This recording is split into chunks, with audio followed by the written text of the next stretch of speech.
morning students. இன்னைக்கு நம்ம பார்க்க போறது strength of material 1 CE 8301 third unit. First உங்க சிலபஸ்ல வந்து elastic curve ன்னு first கொடுத்திருப்பாங்க. சோ அப்ப elastic curve னா என்னன்னு முதல்ல definition நம்ம பார்த்துக்கலாம். இது ஒரு எக்ஸாம்பிளுக்கு தான் நான் உங்களுக்கு டிரா பண்ணிருக்கேன். A simply supported beam is subjected to n number of forces. 1 2 3 number of forces வந்து act whether it is point load இருக்கலாம் இல்ல uniformly distributed எது வேணாலும். அப்ப load act பண்ணும்போது என்ன ஆகும்? the beam will be deflected. beam வந்து deflection ஆகும். சோ அப்ப force apply ஆறதுக்கு முன்னாடி என்ன வதி இருக்கும்? இந்த இடத்துல centroidal rectangular beam ன்னு சொல்றோம் இல்லையா? சோ அந்த rectangular beam ஓட centroidal axis என்ன மாதிரி இருக்கும்? horizontal straight in line center of the depth of the beam la ungalku a centroidal axis straight line ah irukum. So when the load is acting on the beam tend to deflect. அப்ப beam என்ன ஆகும்? deflection ஆகும். அப்ப இந்த straight line ன்றது என்ன மாதிரி ஆகும்? So the beam deflect ஆகும்போது அதோட straight லைனும் சேர்ந்து curve in the shape of parabola shape la உங்களுக்கு இங்க curve form ஆகும் deflection. So the curve line known as a elastic curve. இந்த straight centroidal axis இருக்குல்லையா அதான் curve மாறுது, அது பேர் தான் உங்களுக்கு elastic curve அப்படினு சொல்றோம். So the definition, when a beam is loaded ஆயிட்டு இருக்கு, its central axis becomes a curve line. The central axis ஓட straight line இருக்குல்லையா அது become a curve line transfer ஆகுது. This curve line is known as the elastic curve. This is the simple definition for the elastic curve. So in the unit la நீங்க find out பண்ண வேண்டியது slope and deflection for the determinant beams. The determinant type of structure க்கு தான் உங்களுக்கு slope and deflection நீங்க find out பண்ணனும். So அதுக்கு என்ன type of beam எல்லாம் determinant structure அப்படினு நம்ம சொல்றோம் அப்படினு பாத்தீங்கன்னா simply supported beam, cantilever beam and overhanging beam. So அப்ப இந்த three type of beam தான் determinant beam. So how it is said to be a determinant beam? நம்ம எப்படி இத determinant beam னு நம்ம சொல்ல முடியும்? So அப்ப determinant beam னா என்னன்னு நமக்கு தெரியணும். So இப்போ நம்ம definition பார்க்க போறோம். Define the statically determinant structure. So in the definition, when all the forces in a structure can be determined strictly from equilibrium equations, the structure is referred to as statically determinant structure. So இது என்ன மீன் பண்ணுது அப்படினு பாத்தீங்கன்னா, ஒரு structure determine பண்றோம், எதன் மூலமா determine பண்றோம்னா strictly from the equilibrium equations. Equilibrium equations வச்சு தான் நம்ம அதை determine பண்ண முடியும். And the structure is referred to as அந்த மாதிரி நம்ம அந்த மாதிரியான ஸ்ட்ரக்சர் வந்து அந்த ஈக்குலிபிரியம் ஈக்குவேஷன்ஸ்க்கு சாட்டிஸ்ஃபைட் ஆகக்கூடிய அந்த ஸ்ட்ரக்சரை தான் நம்ம refer as a statically determined structure. அப்போ ஈக்குலிபிரியம் ஈக்குவேஷன்றது என்னன்னு நமக்கு தெரியணும். அந்த ஈக்குலிபிரியம் ஈக்குவேஷனை நம்ம தெரிஞ்சுக்கிறது தான் நெக்ஸ்ட் கீழே.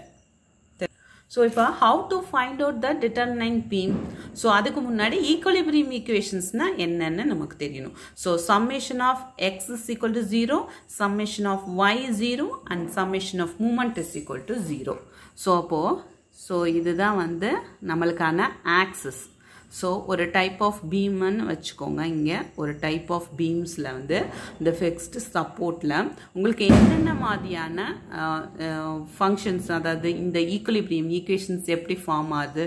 So the force of x and the force of y, so and the movement in rotations அப்படினு சொல்றோம். இதுதான் movement.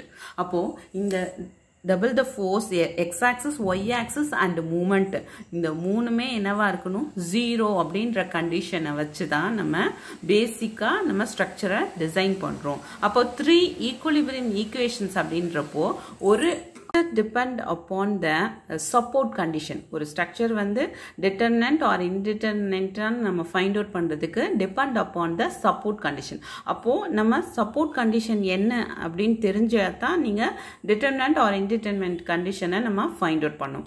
So அதனால to know the type of supports in beam.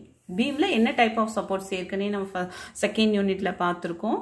So fixed, hinged support and roller support அப்படின்னு 3 types of supports நம்ம படிச்சிருக்கோம். So இதில் first fixed support எடுத்துருவோம். Fixed support அப்படின்னாக்கா அதில் number of unknown reaction forces.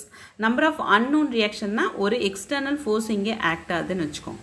ஒரு external force இங்கே act ஆச்சுன்னா ஸோ இந்த ஃபிக்ஸ்டு எண்டில் என்ன மாதிரியான ரியாக்ஷன்ஸ் இங்கே இன்டர்னலாக அன்னோன் ரியாக்ஷன்ஸ் ஃபார்ம் ஆகும். ஸோ அதுதான் வந்து ஒவ்வொரு டைப் ஆஃப் சப்போர்ட்டுக்கும் எத்தனை ரியாக்ஷன்ஸ் உங்களுக்கு இன்டர்னலாக க்ரியேட் ஆகும் அதுதான் நம்ம ஃபைண்ட் அவுட் பண்ண போகிறோம். இப்போ ஃபிக்ஸ்டு சப்போர்ட்டுன்னு பார்க்கும்போது ஸோ வெர்டிக்கலாக இருக்கக்கூடிய வெர்டிக்கல் அப்வர்டு ரெசிஸ்டன்ட் ஃபோர்ஸஸ் அது ஒன்று வரும். ஸோ இன்க்ளைன் ஃபோர்ஸஸ் அப்ளை ஆகும்போது இங்கே ஹரிசாண்டல் ஃபோர்ஸஸ் ஒன்று ஃபார்ம் ஆகும். இன்க்ளைன் ஃபோர்ஸ் எப்போ அப்ளை ஆகுதோ அப்போ தான் இங்கே ஹரிசாண்டல் ஃபார்ம் ஆகும். அண்ட் தென் மூமெண்ட் வந்து இங்கே ஒரு ஃபிக்ஸ்டு எண்டில் ஒரு மூமெண்ட் ஒன்று ஃபார்ம் ஆகும். அப்போது இந்த ஃபிக்ஸ்டு எண்டுன்னு வச்சுக்கிட்டிங்கன்னா உங்களுக்கு 3 அன்னோன் ரியாக்ஷன்ஸ் காம்போனன்ட் வந்து இங்கே க்ரியேட் ஆகும். இது வந்து ஃபிக்ஸ்டு எல்லாமே. ஸோ தியரம் மாதிரி இதை நீங்கள் ரிமெம்பர் பண்ணி வச்சுக்கணும். ஃபிக்ஸ்டு எண்டுக்கு அன்னோன் ரியாக்ஷன்ஸ் 3. அதே போல் hinged support next. So next hinged support. Hinged சப்போர்ட்டில் உங்களுக்கு வெர்டிக்கல் அண்ட் வந்து ஹரிசாண்டல் அன்னோன் ரியாக்ஷன்ஸ்னு இங்கே ஃபிக்ஸ் பண்ணியிருக்கோம். அதான் ஹரிசாண்டல் அண்ட் வெர்டிக்கல் சேர்த்து உங்களுக்கு 2 நம்பர்ஸ்னு வருது. ஸோ அதே போல் ரோலர் அப்படின்னாக்கா வெர்டிக்கல் மட்டும் கிடைக்கும். ஸோ V1ன்றனால இங்கே 0 1ன்னு போட்டிருக்கோம். ஸோ அப்போ ஃபிக்ஸ்டுக்கு 3, ஹிஞ்சுக்கு 2 அண்ட் ரோலருக்கு 1 இப்படி ஞாபகம் வச்சுக்கிட்டாலும் சரி. ஈஸியாக நான் ஒன்று உங்களுக்கு சொல்லித்தரேன். ஸோ எப்படி அப்படின்னு பார்த்தீங்கன்னா ஃபிக்ஸ்டு எண்டில் உங்களுக்கு ஃபிக்ஸ்டு எண்ட் எது? ஸோ அதுக்கு தான் நம்ம ஃபிக்ஸடாக போடுறது. எதுக்கு? எந்த ஒரு மூமெண்ட்டு ஒரு சின்ன ஒரு மைனூட் சேஞ்சஸ் கூட அக்கறை ஆகக்கூடாது. ஃபிக்ஸ்டுனா ரொம்ப டைட்டாக ஃபிக்ஸ் ஆகணும். ஸோ அதுக்கு தான் நம்ம ரொம்ப ஸ்ட்ராங்கான ஒரு சப்போர்ட் தான் ஃபிக்ஸ்டு சப்போர்ட்டுன்னு சொல்கிறோம். அப்போ நீங்கள் என்ன செய்யணும்? இதில் ஃபார்ம் ஆகக்கூடிய 3யுமே இது ப்ரிவென்ட் பண்ணுறதுக்கு தான் ஃபிக்ஸ்டு சப்போர்ட். அப்போது வெர்டிக்கல், மூமெண்ட் அண்ட் ஹரிசாண்டல்ஸ். அப்போ இது 3மே உங்களுக்கு ஃபிக்ஸ்டு சப்போர்ட்டில் உங்களுக்கு வரும். இன்டர்னல் ரியாக்ஷன்ஸ் அப்படின்னு ஞாபகம் வச்சுக்கோங்க. ஸோ அதே போல் ஹிஞ்ச்டு அப்படின்னு பார்த்தீங்கன்னா வெர்டிக்கல் அண்ட் ஹரிசாண்டல் 2 சைடுமே வந்து கண்டிப்பாக ரெசிஸ்ட் ஆகும். ரொட்டேஷன் அப்படின்றப்போ இதில் ஒரு ஃபோர்ஸ் அப்ளை ஆகி பிடிச்சி இழுக்கும். அப்போ ரொட்டேஷன் வராது, மற்ற 2மே வரும். அப்போ 2. அதே மாதிரி ரோலர்னு வச்சுக்கோங்க. ரோலர் என்ன பண்ணும்? ஹரிசாண்டலில் எந்த டைரக்ஷனில் வேணாலும் ஃப்ரீயாக மூவ் பண்ணும். ஆனால் வெர்டிக்கலாக வந்து சஸ்பென்ஷனாக அது வெர்டிக்கல் ஆக்சஸில் போக முடியாது. அப்போ வெர்டிக்கலில் லாக் பண்ணியிருக்கோம்.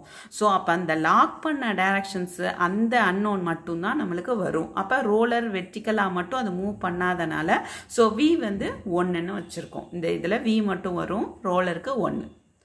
ஓகே. ஸோ இப்போ தான் நம்ம கண்டிஷனுக்கே போகிறோம்.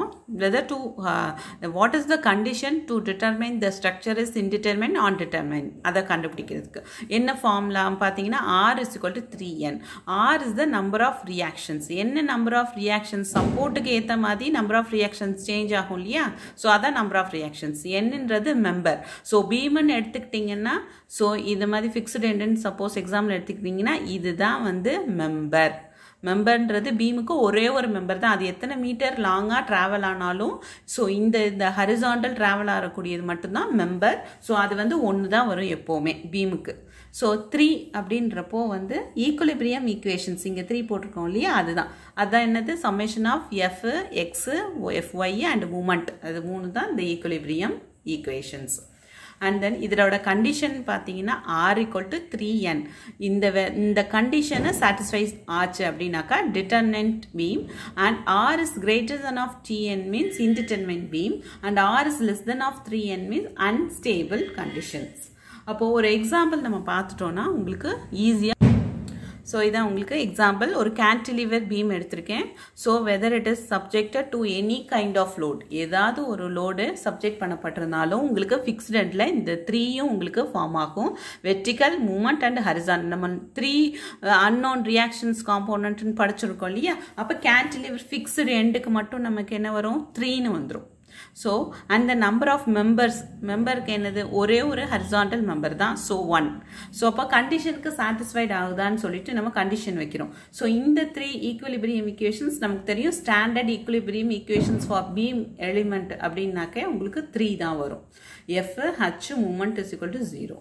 So R reaction component beam க்கு கண்டுபிடிச்சிட்டோம் fixed end க்கு 3 so 3 is the equilibrium equations and n is the number of member 1 தானே 1 அப்ப so first condition it will be satisfied that is the r equal to 3n இப்ப ரெண்டுமே சேம்ன்றனால equate பண்ணப்படுது so அப்போ அந்த first condition என்ன சொல்ல வராங்க the cantilever beam is a determinant beam. So another ஒரு எக்ஸாம்பிளுக்கு இன்னொரு சம் பார்ப்போம். The simply supported beam. A simply supported beamனா ரெண்டு எண்ட்லயும் simply ஏதாவது ஒரு சப்போர்ட் இருக்கும் இல்லையா? ஸோ அப்போ அந்த சப்போர்ட் வந்து என்னவா இருக்கு ஒன்று வந்து ஹிஞ்சுடு இதுதான் வந்து ஹிஞ்சுடு எண்டு இது வந்து ரோலர் எண்ட் அப்போ ஹிஞ்சுடுக்கு நம்ம என்ன படிச்சிருக்கோம் வெர்டிக்கல் அண்ட் ஹரிசாண்டல் வரும்னு படிச்சிருக்கோம் இல்லையா அதனால 2 அண்ட் தென் ரோலருக்கு ஒரு டைரக்ஷன் தான் வெர்டிக்கலாக மட்டும்தான் அது அரெஸ்ட் ஆயிருக்கும் ஹரிசாண்டலாக எங்கே வேணாலும் மூவ் பண்ணும் வெர்டிக்கலாக அரெஸ்ட் ஆயிருக்கனால அது 1 okay அப்போ equilibrium equations 3 and r is the unknown reactions இந்த ரெண்டு சப்போர்ட்டுக்கான என்ன reactions வந்ததுன்னா 2 plus 1 is 3 அப்போ r க்கு 3 and memberக்கு n க்கு 1 அப்போ 3 equal to equilibrium equation 3 member 1 and 3 equal to 3 நே வந்துருச்சு அப்போ உங்களுக்கு இதுவும் என்னது first condition satisfied பண்ணுது so first condition satisfied பண்றனால it is called as the determinant beam. Determinant beam வந்து இந்த டைப்பை சேரும் so next type நான் எடுத்திருக்கேன்னா propped cantilever beam so propped means one end வந்து fixed இருக்கும் another end any support இருக்கும் so இங்கே வந்து hinged support நம்ம substitute பண்ணிருக்கோம் அப்ப இங்கே hinged support கொடுத்தோம்னாக்கா இங்கே 2 வரும் இல்லையா horizontal and vertical so fixed endல 3 அப்ப 3 plus of 2 is 5 r is 5 member வந்து 1 equilibrium conditionக்கு 3 so r equal to 3n so 5 equal to 3 so 5 is greater than of 3 so 5 is greater than of inga potukom 5 is greater than of 3 ன்றனால the structure is indeterminate structure or indeterminate beam நம்ம இங்க full deflection of beam தான் இந்த யூனிட்ல படிக்கிறோம் so we can tell as a indeterminate beam okay thank you students.